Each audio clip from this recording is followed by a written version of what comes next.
En caso de que el esófago de Barrett, fundamentalmente con displasia, pase a ser cáncer, ¿qué tipo de cáncer va a ser?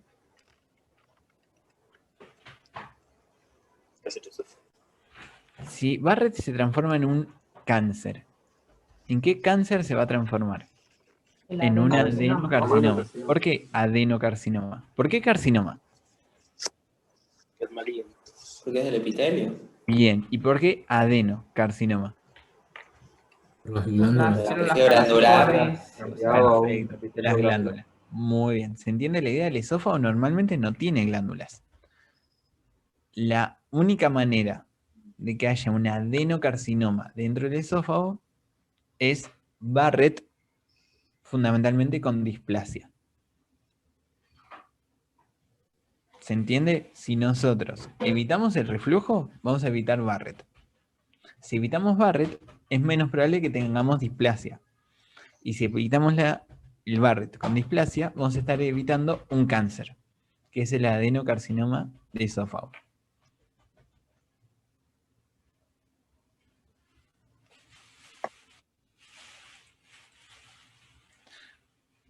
Bueno, dentro del adenocarcinoma de esófago tenemos un montón de factores de riesgo. ¿Cuál es tipo el factor de riesgo que piensan que es el más importante?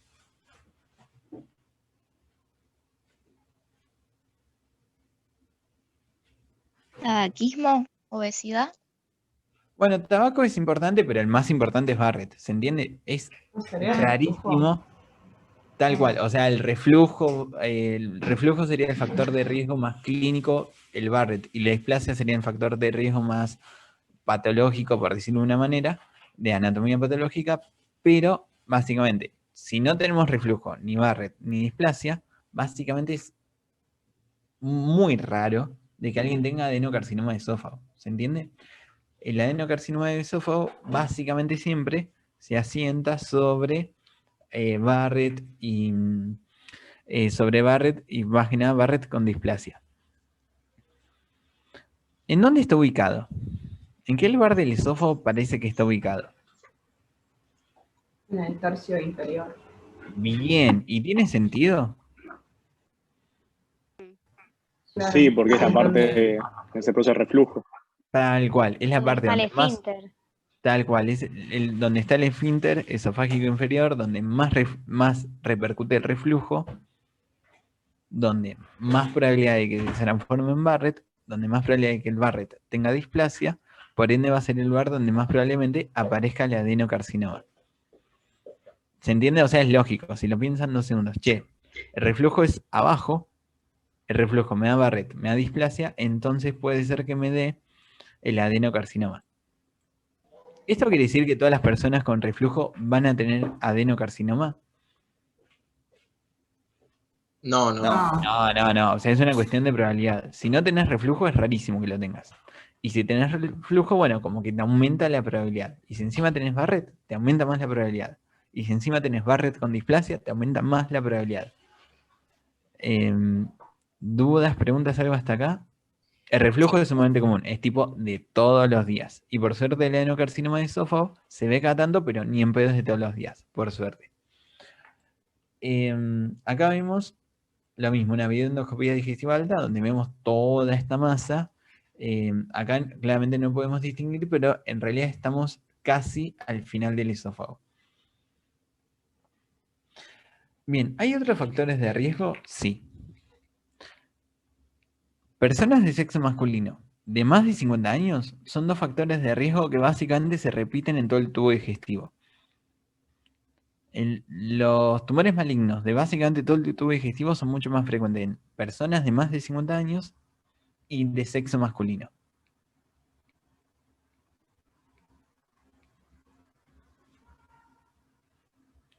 Sí, de plano estratificado no queratinizado a cilíndrico simple, que cuando tiene células caliciformes ya es el epitelio intestinal, que es como el verdadero Barrett, por decirlo entre comillas.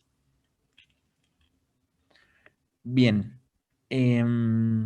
eso. Sexo masculino de más de 50 años. O sea, si les preguntan factores de riesgo de tubo digestivo, básicamente saquen 2 comodines. De Sexo masculino, más de 50 años. Después, ¿hay otros factores de riesgo? Sí. Por ejemplo, el tabaco también es un factor de riesgo para este cáncer también. No tanto para el otro, pero, perdón, no tanto como para el otro, pero para este también. Hay otros factores de riesgo que después lo pueden leer, tipo factores genéticos y todo eso. Bueno, clínica. ¿Cómo está la mayoría de pacientes que tiene adenocarcinoma de esófago?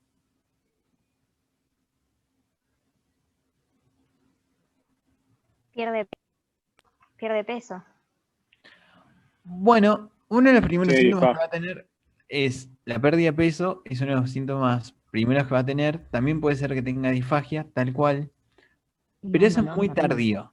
O sea, lo que tiene es el cáncer de esófago, al igual que el cáncer de estómago, es que pasan años con el cáncer sin dar ningún síntoma. Hay muchas veces que se descubre este tumor de pura casualidad. Pasan años hasta encontrar el síntoma. Capaz que la persona se hizo una endoscopia digestiva alta por otro motivo y justo le encuentran el tumor. ¿Se entiende la idea? Están muchos años asintomáticos. Después cuando dan síntomas, tal cual. La pérdida de peso, disfagia, puede haber algún trastorno, algún otro trastorno en ese lugar. Lo más común es pérdida de peso y disfagia, pero eso fundamentalmente. La gran mayoría está sin ningún síntoma. Vómitos pueden llegar a ver, no es lo más común, pero pueden llegar a ver tal cual. Sangrados, hematemesis puede llegar a ser que vomite sangre y, como vimos la vez pasada, cada vez que a alguien le sale sangre por cualquier lado, sospechen cáncer. O sea, puede ser que un cáncer le esté sangrando. ¿Dudas, preguntas?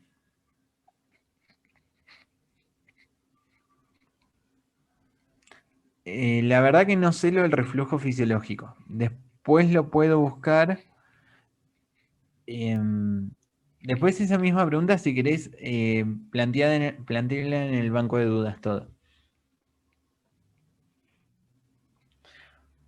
Pasamos. Dejamos de lado el adenocarcinoma, muy relacionado con el reflujo tercio inferior, a el carcinoma epidermoide. El carcinoma epidermoide de... Javi, no sé si lo viste, hay alguien que está en la sala de espera. No, no tengo a nadie en que sala de espera. Decile que se vaya y que se vuelva a conectar. Bueno, el carcinoma epidermoide de esófago, lo que tiene es que generalmente no está abajo, sino que está más en el medio o a lo sumo arriba. Generalmente está en el tercio medio o en el tercio superior. Algo importante con esto. Este tumor tiene factores de riesgo, pero que no tiene el reflujo. ¿Se entiende la idea? El reflujo no es tan factor de riesgo para este tumor, a diferencia del adenocarcinoma. ¿Qué factores de riesgo sí tiene muy fuerte este tumor? Fumar y alcohol. Bien, tabaco y alcohol, tal cual. Esos son dos factores de riesgo muy importantes. ¿Hay otros factores de riesgo? Ahí es cuando sacan los comodines. Acalasia. Acalasia, bueno, es un factor de riesgo no tan asociado, pero también un poquito aumenta el riesgo. Bien. Sexo masculino mayor de 50 años. Tal cual. Esos dos lo dicen siempre. La radioterapia también aumenta el riesgo. Y está muy bueno esto que puso Florencia de consumo de bebidas calientes. Este factor de riesgo es como bastante importante. Si estamos años tomando bebidas sumamente hirviendo, de a poco vamos afectando. Lo de los hongos, la verdad que no lo he escuchado. La verdad que desconozco. Pero no tipo el mate a 70, 80 grados, sino el mate a hirviendo, tipo 150 grados, así tipo más vapor que mate. Bueno, eso le aumenta un poquito el riesgo. ¿Se entiende la idea? Igual por suerte en Argentina no hay tantos casos por eso, como por consumo de mate en este caso, como en otras partes del mundo. Por ejemplo, en Japón es tan común el consumo así de las sopas calientes y todo, pero caliente hirviendo todo constantemente, que son países con extremadamente altas prevalencias de carcinoma epidermoide de esófago. Es más, allá es tan bueno, esta vez no me meto más. Pero en Japón lo que tienen es que hacen videoendoscopías digestivas altas preventivas. O sea, el paciente sin síntomas le hace una videoendoscopía digestiva alta simplemente porque es re común el carcinoma de epidermoide del esófago. O sea, lo que tienen que acordarse es que bebidas calientes durante mucho tiempo afectan a el epitelio esofágico, más que nada en las porciones más altas. Por eso también le predispone el cáncer. Tal cual. Bueno, de a poco vamos viendo qué cosas estaría bueno dejar de hacer en tubo digestivo y todo. Tal cual. Uy, bueno, nos vamos a deprimir todavía más de esta clase. Nah, eso fundamentalmente, acuérdense. Más de 50 años. Sexo masculino. Consumo de bebidas calientes durante un montón de tiempo. Tabaco y alcohol. Hay otros factores de riesgo, después lo leen, pero esos son como los más importantes. Después, ¿en dónde suelen estar?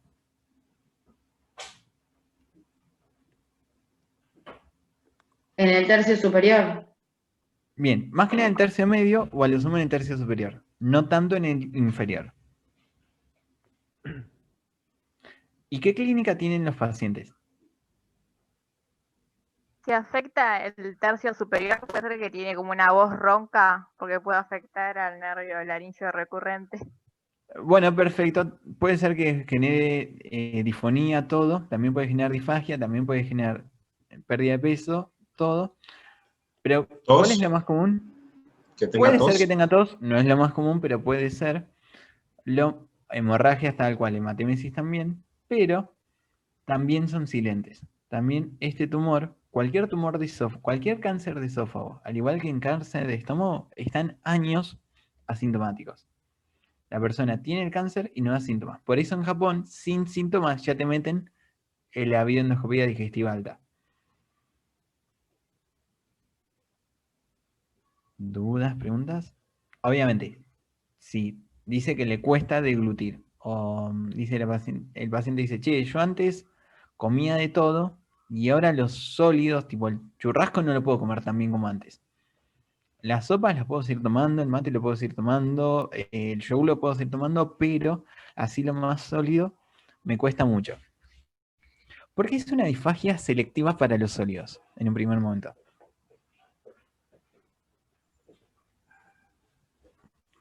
Puede ser por la disminución de la luz.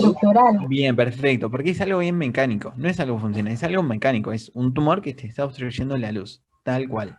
Por eso los líquidos van y pasan tranquilos por ahí, pero a los sólidos le cuesta más. A diferencia, este es un dato clínico bastante relevante, a diferencia de lo neuromuscular. Todo lo que sea neuromuscular es una disfagia tanto para los sólidos como para los líquidos. Porque el problema no es que no hay luz, sino que el problema es que no hay impulso fisiológico. Sí, es progresiva a medida que va creciendo, tal cual, a medida que va creciendo el tumor. Acuérdense eso, ¿sí? Generalmente están muchos años asintomáticos, pero cuando dan síntomas puede ser o disfagia, o disfonía, o pérdida de peso, o hemorragia. Bueno, acá algunas imágenes. Este es un carcinoma epidermoide de esófago. Tiene, bueno, obviamente va a producir queratina y todo lo que tiene. Si encontramos las perlas córneas, decimos que está bien diferenciado. ¿Recuerdan eso? Sí, bien diferenciado, grado 1, son los que más se parecen a lo fisiológico, entre comillas.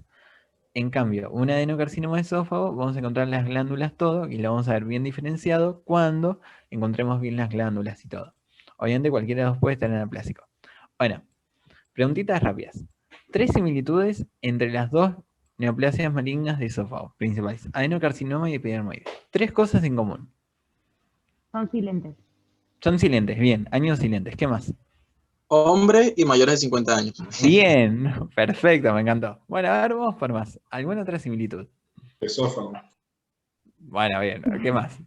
Bueno, si está en esófago, ¿cómo lo diagnosticarían? Por endoscopía. Bien, por la Laparoscopía. endoscopía, tal cual. Ante la sospecha, podemos hacer una videoendoscopía digestiva alta, tal cual. Y ahora sí, 3 diferencias. Una es en el tercio inferior y la otra en el tercio medio. ¿Cuál en dónde? El La adeno en el tercio inferior. Muy bien. Factores de riesgo. Para Por una el ejemplo. esófago de Barrett es un factor de riesgo y para la otra no. ¿Cuál? Las lesiones Adenocarcinoma. está el esófago Barrett y el carcinoma. Perfecto, adenocarcinoma se relaciona con Barrett, el epidermoide no. Perfecto. ¿Alguna otra diferencia? En la histología de la biopsia puede ser.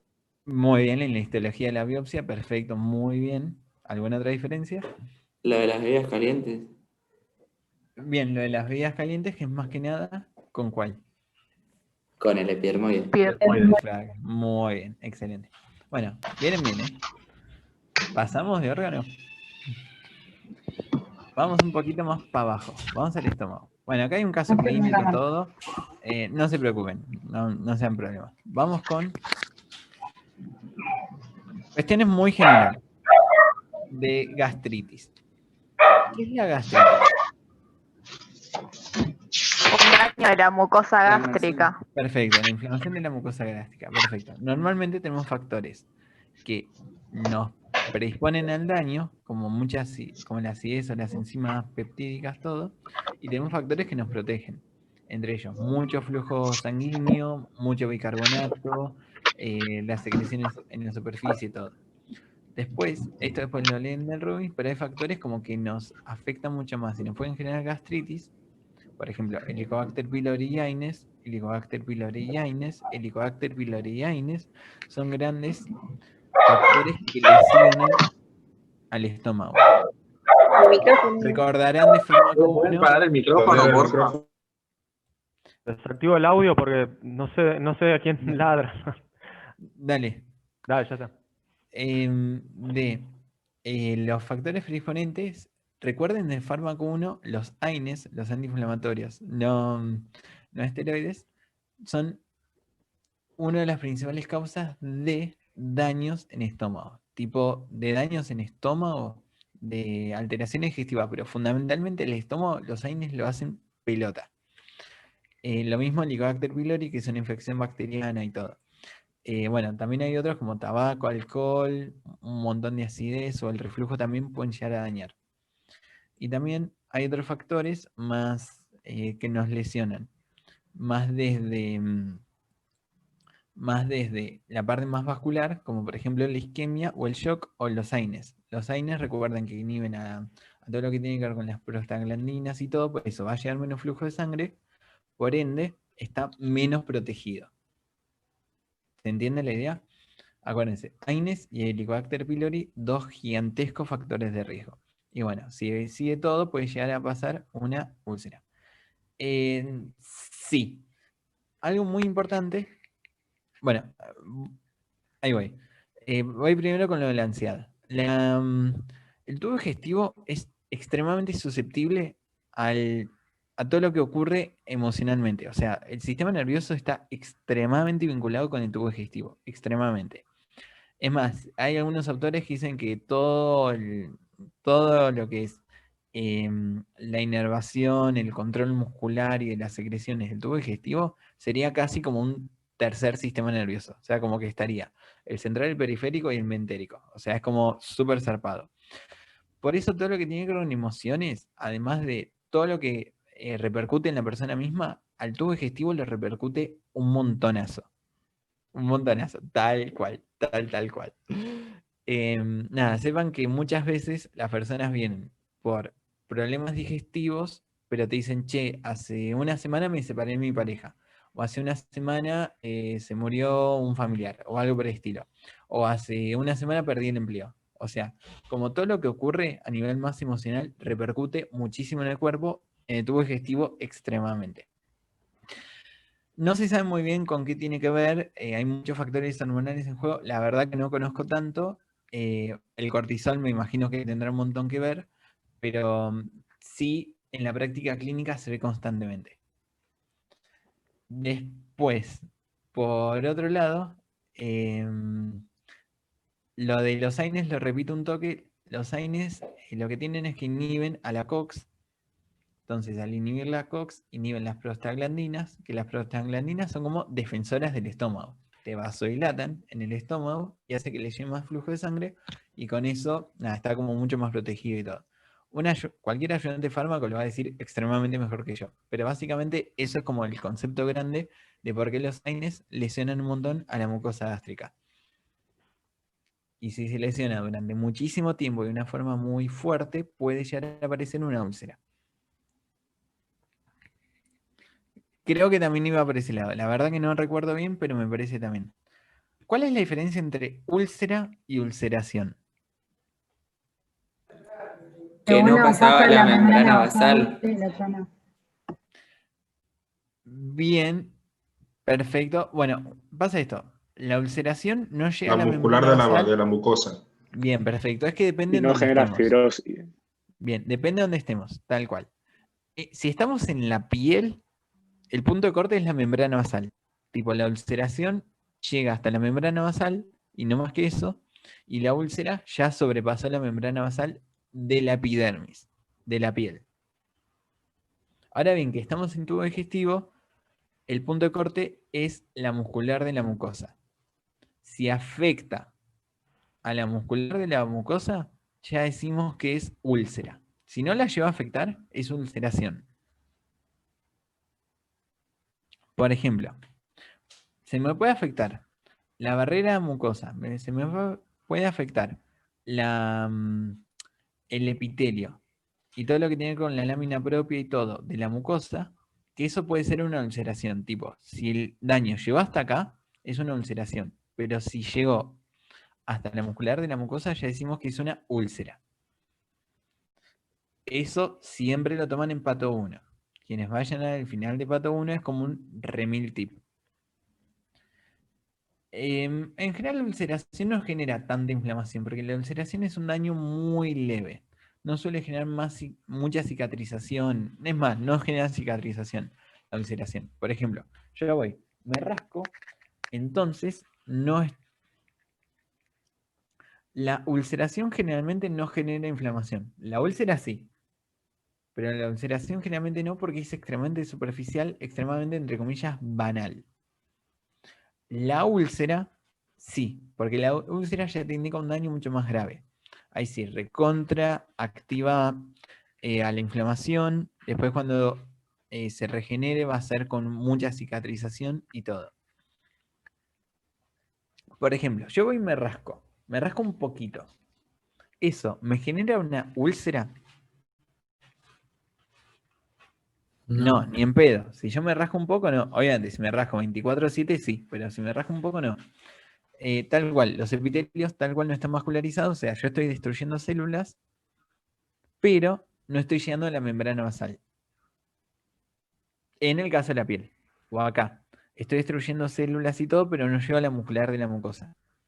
Entonces no va a haber inflamación, tal cual. Eso no lo toman tanto para todos, sí lo toman un montón en pato 1. Tip para quienes vayan a rendir el final de pato 1 y todo. ¿Dudas hasta acá?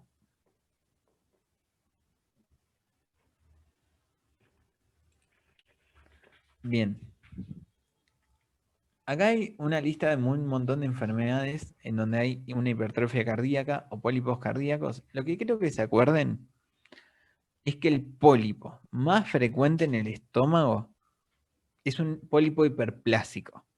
¿Sí? Cuando encuentren un pólipo dentro del estómago, es muy probable o que sea una hiperplasia o a lo sumo una inflamación. No que sea un adenoma, ni un cáncer, ni nada por el estilo, ¿sí? O sea, el pólipo puede ser un adenoma, sí, nadie lo niega, porque puede ser un adenoma. Pero lo más común de un pólipo es que sea un pólipo hiperplásico, así súper chiquitito, un pólipo inflamatorio también muy chiquitito y todo, como que no tiene tanta relevancia clínica. ¿Vamos bien hasta ahí? Este cuadrito que está en el Robbins, después se lo estudian muy bien. Estudien bien por las dudas cada una de estas patologías. La enfermedad de Menetrier tiene que ver así con una hiperplasia del epitelio gástrico, todo, muy asociado a pérdida de peso, de diarrea y un poco de mala absorción. Es una enfermedad, por suerte, relativamente rara y todo. Zollinger-Ellison, ¿lo vimos este? El síndrome de Zollinger-Ellison. Bueno, las neoplasias endocrinas múltiples Y también ¿por qué? Porque está asociado al gastrinoma, ¿puede ser? Bien, al gastrinoma, tal cual. ¿En dónde se suele ubicar el gastrinoma? En duodeno. En duodeno puede estar, o también O en páncreas. en páncreas, tal cual. Lo habíamos visto en páncreas endocrino. Tal cual. Entonces, esa neoplasia, que es verdad, puede estar en duodeno, yeyuno, pero comúnmente en páncreas, libera mucha gastrina y hace como que vaya creciendo todo el estómago y genera un montón de ácido. Es el síndrome de Zollinger-Ellison. Después, estos pólipos son los más frecuentes, después se los ven bien todo. Esto no es tan frecuente la gastritis crística, si quieren lo pueden estudiar, si no, no es tan relevante. Lo mismo los pólipos de las glándulas fúngicas, pero sí tienen que ser muy bien los adenomas, ¿sí? Los adenomas no son los pólipos más frecuentes. Los pólipos más frecuentes son los inflamatorios o hiperplásicos. Los adenomas no son los más frecuentes, pero igual son relativamente frecuentes, ¿sí? No son el número 1 en frecuencia, pero están en el top 2, en el top 3. ¿Se entiende la idea? Son bastante frecuentes y nos importan más. ¿Por qué? Porque tienen un cierto riesgo de malignizar. Un pólipo hiperplásico vos lo ves y decís, ah, listo, era un pólipo hiperplásico, que es lo más común que te vas a encontrar. Pero cuando encontrás un pólipo que es un adenoma, y ahí ya como prendés un poquito la alarma. Porque el adenoma sí tiene ese riesgo de pasar a ser cáncer.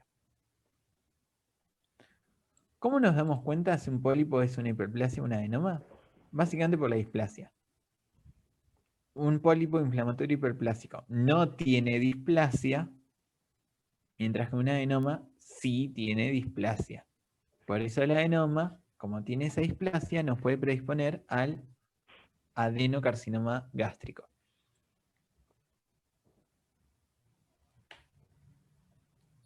Fácil, difícil, ¿cómo vienen? Bien, bien. Bueno, enfermedad de Menninger, después lo leen todo, básicamente un epitelio tipo superplásico, el estómago se ve así cerebriforme, después lo leen. Acá los distintos pólipos, nada. El primero es más un hiperplásico, que tipo, todo bien, muy tranquilo, no me preocupa. El segundo y el tercero no importan tanto, y el cuarto es un adenoma, que lo que tiene es displasia. Sí, vamos a ver que no todas las células son iguales, que la histoarquitectura se afectó bastante y todo. O sea, comparen este, que es solo una hiperplasia, contra este, que tiene displasia. El último nos predispone. ¿A qué? Al adenocarcinoma gástrico. Factores de riesgo para el adenocarcinoma gástrico. Hombre mayor de 50. Bien, perfecto. Sí, estamos en tubo digestivo. Persona de sexo masculino mayor de 50 años. Bien. Otros factores de riesgo.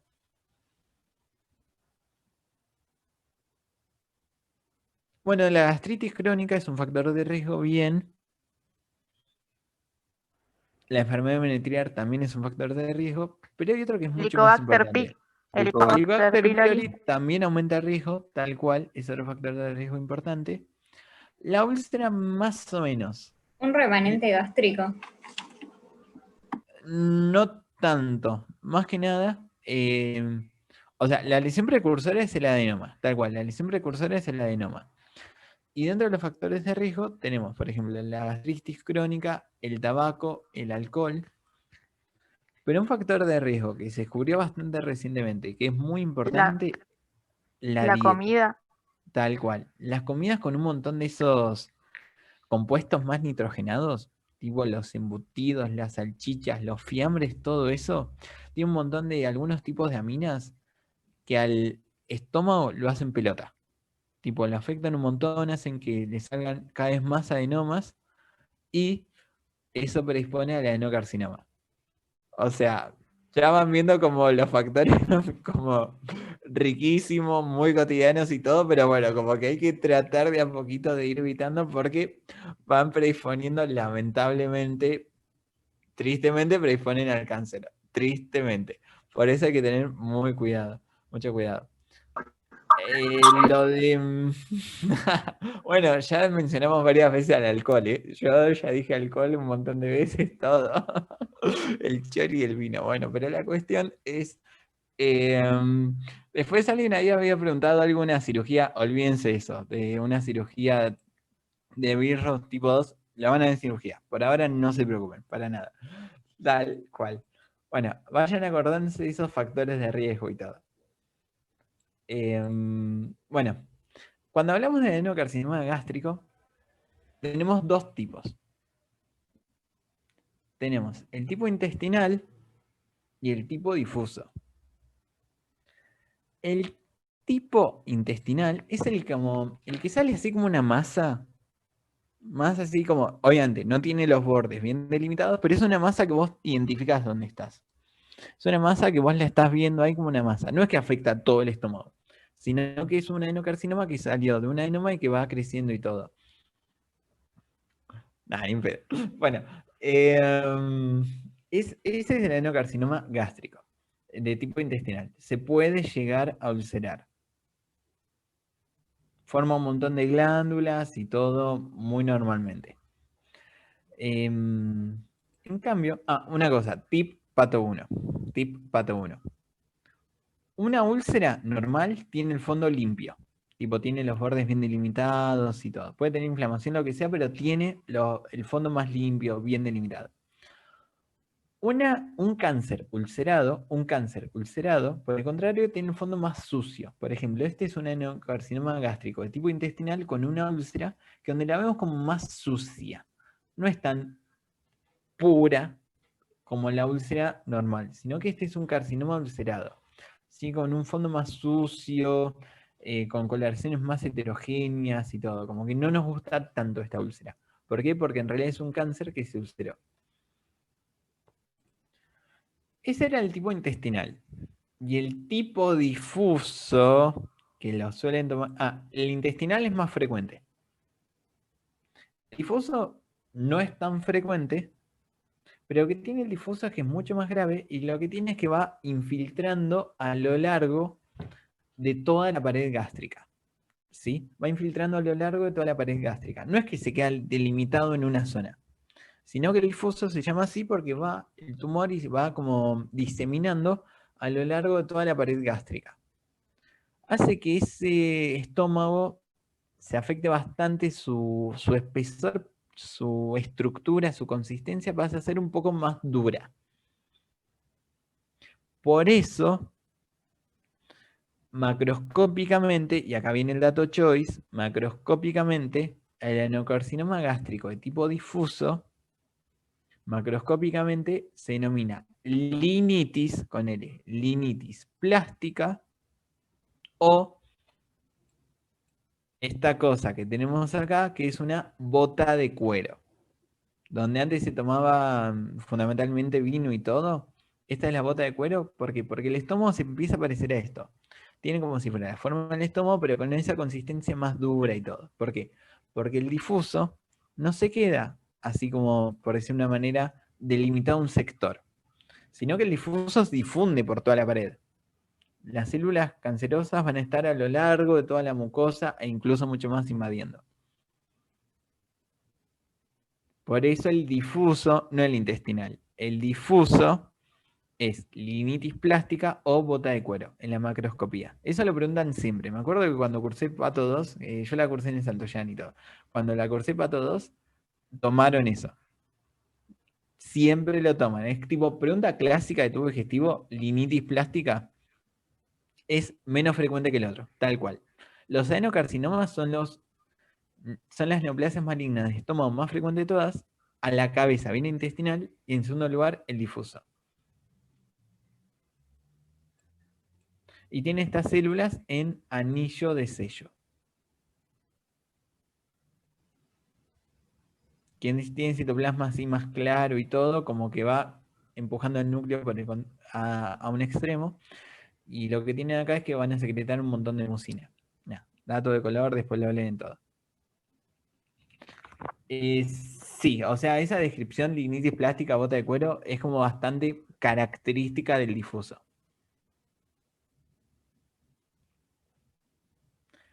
Después. Sí, tal cual. Sí, lo de la célula del anillo de sello generalmente está muy asociado. Obviamente hay excepciones, pero es como bastante característico. Después, ¿cómo está la mayoría de pacientes con esto? Con cualquier tipo de adenocarcinoma gástrico.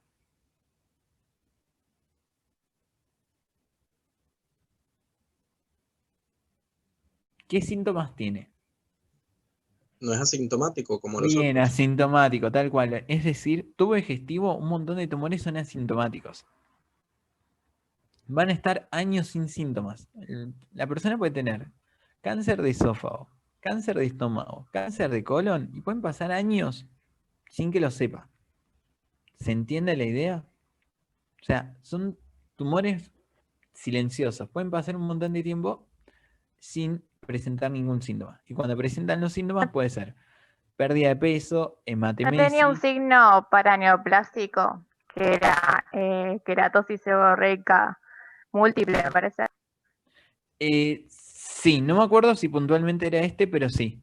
Puede ser que se manifieste como un síndrome paraneoplásico, tal cual. Pero recuerden que lo más frecuente es que esté muy asintomático durante un montón de tiempo.